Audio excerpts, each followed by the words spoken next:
Selamat pagi, salam. Haleluya. Pagi ini saya berbicara tentang satu tema yang seringkali tanpa kita sadari sering diabaikan. Baik kita sebagai orang tebusan Tuhan, baik kita sebagai pelayan Tuhan, apalagi kalau orang di luar sana. Kalau kebiasaan ini, kalau dosa ini mampu kita kalahkan, maka saya percaya hidup kita niscaya akan mengalami perubahan. Hidup kita pasti akan berbeda.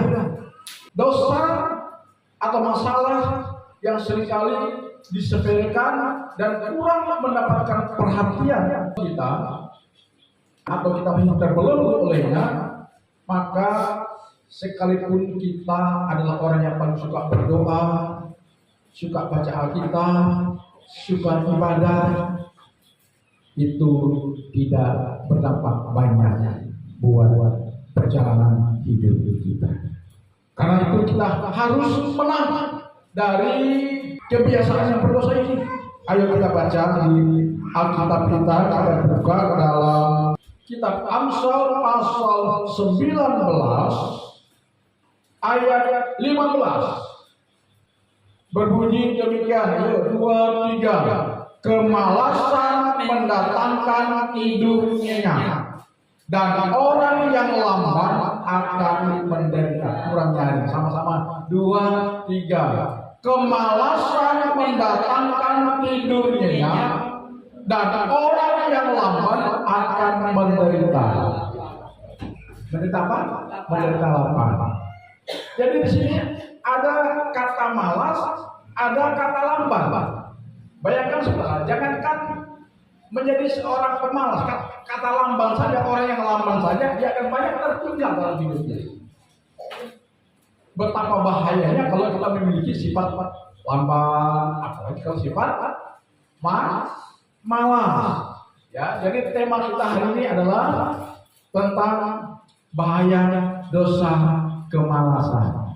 Katakan, hati-hati dengan bahaya dosa kemalasan. Ya. Kenapa ini perlu saya sampaikan kepada kita? Karena kemalasan adalah penghalang untuk mencapai tujuan. Kemalasan adalah penghalang untuk mewujudkan mimpi. Kemalasan adalah penghalang untuk mewujudkan harapan dan cita-cita kita. Kenapa? Karena kemalasan membuat seseorang enggan untuk berusaha, enggan untuk melakukan sesuatu, sehingga dampaknya dia akan menjadi seorang yang suka berandai-andai dalam hidupnya. Karena itu pagi ini Tuhan berharap di antara kita yang hadir di ibadah awal minggu bulan Oktober ini, Tuhan berharap, saya juga berharap kita bukanlah terkategori atau tergolong kepada orang yang pemalas ini. Kenapa saya katakan demikian? Karena kita melihat akibat dampak buruk daripada dosa malas ini. Ya. Siapa yang di antara kita hari-harinya suka tidur? Kan tadi ada dikatakan dalam ayat yang kita baca, kemalasan mendatangkan apa? Tidur nyenyak. Bahkan dalam versi terjemahan yang lain dikatakan tidur yang dalam.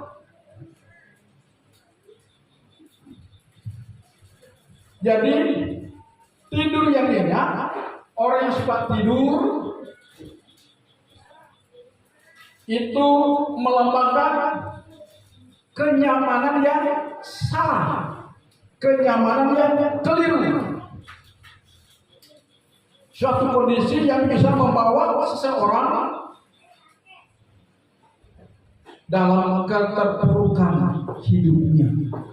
Kalau sifat ini tidak bisa kita kalahkan. Kalau sifat ini, kalau dosa ini tidak bisa kita kalahkan atau masih membelenggu hidup kita.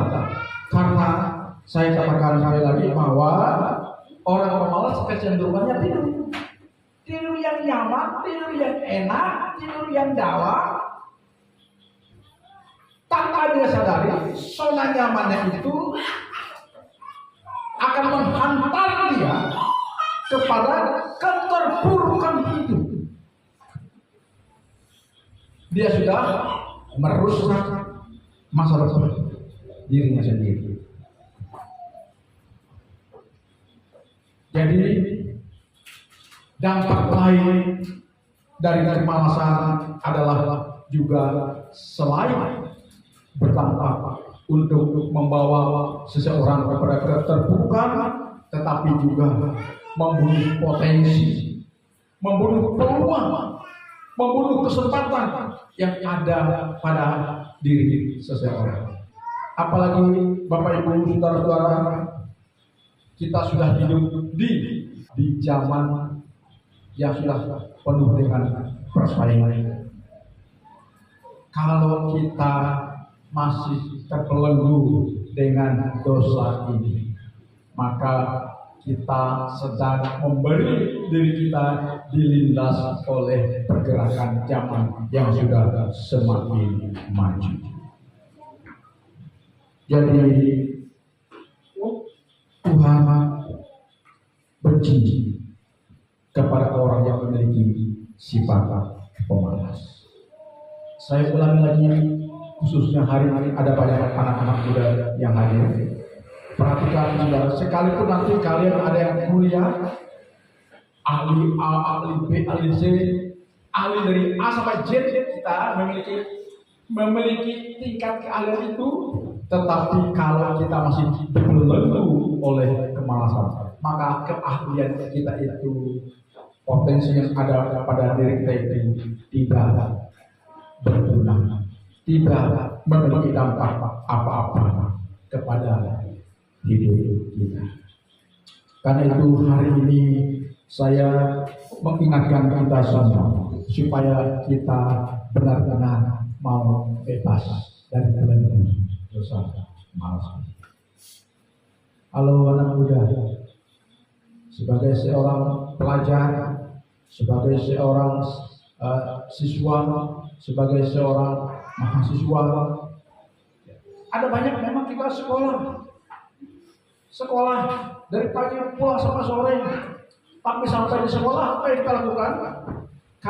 Kalau kita masih dibelenggu oleh dosa malas ini, kita datang ke sekolah tidak memiliki semangat belajar yang baik. Karena kita bolos, guru menjelaskan materi kita abaikan, biarkan saja dia ngomong sendiri. Akhirnya apa? Ilmu yang diajarkan oleh guru tidak masuk ke dalam diri seseorang, karena dia malas mencari, malas berpikir, bahkan malas mengerjakan tugas-tugas yang diberikan oleh sekolah. Seperti ayat yang kita baca tadi, kemalasan mendatangkan tidurnya dan orang yang lapar akan menderita lapar. Jadi perhatikan Bapak Ibu saudara bahwa dampak daripada kemalasan tadi adalah bisa menghantar kita kepada keterpurukan hidup di masa yang akan datang. Bahkan bagi kita anak-anak muda bisa membunuh potensi kita, membunuh peluang-peluang yang ada di depan kita, dan juga membunuh kesempatan. Karena itu saya ingin mengingatkan kita, mari hari ini kita berjuang. Ingat, bersama Yesus kita bisa, amin. Tapi bukan berarti bersama Yesus kita bisa, bersama Yesus itu dapat, kita lalu bermalas-malasan, ya, kita lalu berdiam diri, tidak melakukan tindakan. Karena Yesus memberkati kita dengan kita mau bekerja, melakukan tindakan nyata. Karena harapan dan cita-cita kita tidak akan menjadi nyata tanpa ada tindakan nyata. Perhatikan baik-baik. Harapan mimpi, cita-cita kita tidak akan menjadi nyata tanpa ada perbuatan nyata. Saya mengingatkan kita yang hadir di ibadah hari ini, jadilah orang-orang yang rajin. Amin. Jadilah orang-orang yang siap bekerja keras, karena Tuhan sangat benci kepada kemalasan.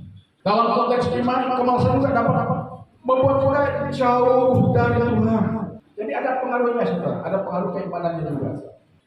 Kita berkata menjadi kepada Tuhan, hari ini saya mau lepas dari belenggu ini, Tuhan. Saya ingin di hari-hari yang akan saya jalani ada sesuatu yang ingin saya lakukan. Kalau selama ini saya dibelenggu oleh kemalasan ini, hari ini saya mau keluar dari lingkaran itu. Saya mau bertindak, saya mau bergerak, apapun konsekuensinya. Saya percaya jika saya bertindak, saya berbuat, saya percaya Engkau menyertai aku, Engkau memberdayakan aku, Engkau menolong aku, dan Engkau akan memampukan aku.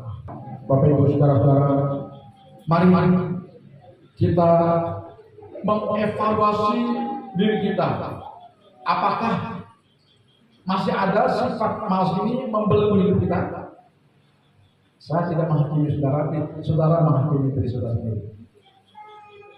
Kenapa? Karena kemalasan adalah musuh dari pertumbuhan dan pencapaian. Karena itu saya ingin sekali mengajak kita, mari kita bekerja dengan Dia, baik dalam hal duniawi, mewujudkan mimpi kita di dunia ini, maupun dalam hal rohani atau spiritual, supaya kita dapat mencapai sebuah kehidupan yang penuh makna, bahkan kita hidup dalam kebajikan, kemurahan, berkat Tuhan menyertai kita. Mari kita makin berdiri. Haleluya, haleluya, haleluya. Ikuti doa saya. Haleluya, haleluya. Tuhan Yesus, saat ini aku sadar kalau aku memang ada memiliki kecenderungan dosa yang kau benci, yaitu kemalasan dan tangan yang lambat. Hari ini aku mau keluar dari kebiasaan buruk ini, dari belenggu ini, dari lingkaran ini.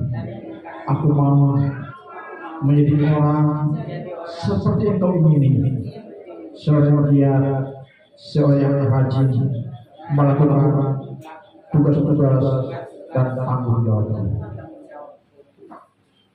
Karena aku percaya jika hari ini aku hidup sesuai dengan apa yang Tuhan ajarkan kepadaku, aku percaya kebajikan, kemurahan, berkat Tuhan menyertai aku. Aku akan memiliki masa depan yang indah dan cerah dan baik. Terima kasih. Aku mengucap syukur dalam nama Yesus. Amin.